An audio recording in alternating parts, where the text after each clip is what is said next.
For this project you will need some foam plates, some glue, a ruler, doesn't have to be an L like mine, a compass, and a pair of scissors.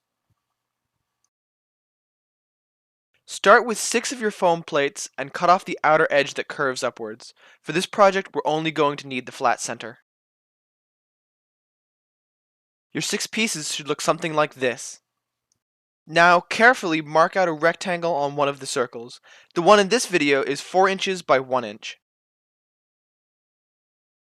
After drawing the lines, cut out the rectangle like shown. Then trace the rectangle onto 3 more plates and cut them out too. These will be our blades. Now we will use the compass to make the center of the rotor blade. I set mine to 1.5 inches in this example and trace a circle.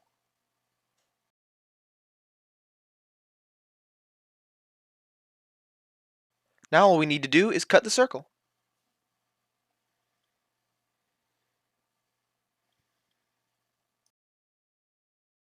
You can see here how the rotor blades will be laid out. Now that we have our circle, make a plus with 2 lines that meet at the middle. This shows where our rotor blades will go. Next we have to cut the notches. Take your scissors and cut a very small line into where you marked in the last step. These cuts here are no more than 1/2 inch. Do the same on each of the blades we made earlier. Now slot the cut on the blade into the cut on the circle. This will ensure that they are held together.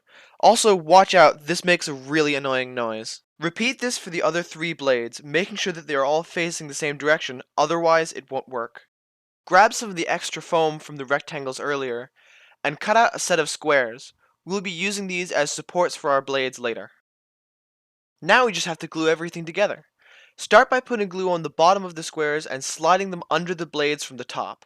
Then glue the blades to the squares for support. Next, glue all the places where the blades and the circle meet. It helps to have a paintbrush to spread out the glue, but it's not required.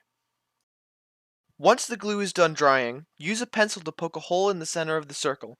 Keep increasing the diameter of the hole with the pencil until the straw fits.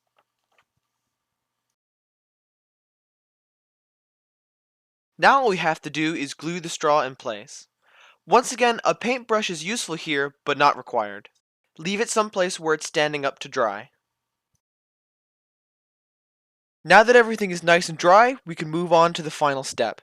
Take some paper clips and attach them to the ends of each blade. These paper clips will ensure everything keeps spinning while in flight. Thank you everyone for watching. Enjoy!